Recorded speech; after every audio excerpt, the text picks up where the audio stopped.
नमस्कार, मैं हूं आपके साथ मेनका चौधरी और आज बात होगी देश में बीते 10 सालों में बढ़े टैक्स कलेक्शन की। टैक्स कलेक्शन के बढ़ने के 3 मायने होते हैं। पहला कि देश के लोगों का इनकम बढ़ा है, जी हाँ, वो ज्यादा कमा रहे हैं तो ज्यादा टैक्स दे रहे हैं। दूसरा कि टैक्स की चोरी में कमी हुई है और तीसरा कि टैक्स के रूप में सरकार के पास ज्यादा पैसे आए हैं जिसका इस्तेमाल देश के विकास में हो सकेगा। जी हाँ, नरेंद्र मोदी के 2014 में प्रधानमंत्री बनने के बाद से देश में लगातार टैक्स कलेक्शन बढ़ रहा है। पीएम मोदी की सरकार के प्रयासों का ही यह नतीजा रहा कि डायरेक्ट टैक्स कलेक्शन में 182% तक की ग्रोथ देखी गई। इसका फायदा भी दिखने लगा है और देश में बीते 10 साल में डायरेक्ट टैक्स कलेक्शन 182% बढ़ा है। क्या आप जानते हैं कि वित्त वर्ष 2023-24 में आखिर कितना टैक्स कलेक्ट किया गया? देश में डायरेक्ट टैक्स का कलेक्शन पिछले वित्त वर्ष 2023-24 में 19.60 लाख करोड़ रुपए रहा। यह वित्त वर्ष 2014-15 के डायरेक्ट टैक्स कलेक्शन के मुकाबले कुल 182% की ग्रोथ को दिखाता है। इंडिविजुअल इनकम टैक्स भी बहुत ज्यादा बढ़ा है। इनकम टैक्स डिपार्टमेंट की नई रिपोर्ट के मुताबिक पिछले 10 साल में कॉर्पोरेट टैक्स कलेक्शन जहां दोगुना हुआ और अब वित्त वर्ष 2023-24 में 9.11 लाख करोड़ रुपए से अधिक हो चुका है, तो इस दौरान इंडिविजुअल टैक्स कलेक्शन भी तकरीबन 4 गुना बढ़ गया है।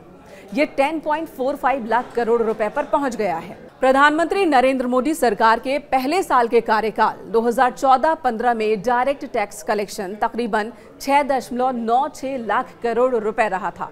इनमें 4.29 लाख करोड़ रुपए कॉर्पोरेट टैक्स और 2.66 लाख करोड़ रुपए व्यक्तिगत आयकर का संग्रह शामिल था।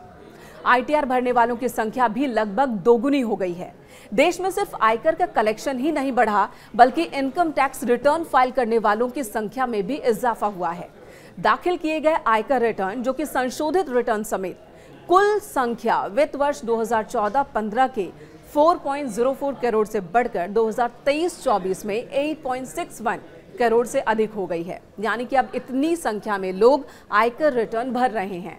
वहीं देश में डायरेक्ट टैक्स और जीडीपी का अनुपात 2014-15 के 5.55% से बढ़कर अब ये अनुपात 2023-24 के वित्त वर्ष में 6.64% हो चुका है।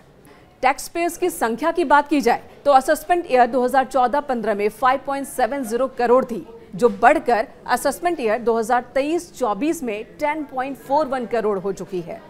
भारत सरकार कई तरह के टैक्स वसूलती है ताकि देश की इकोनॉमी को बढ़िया तरीके से चलाया जा सके।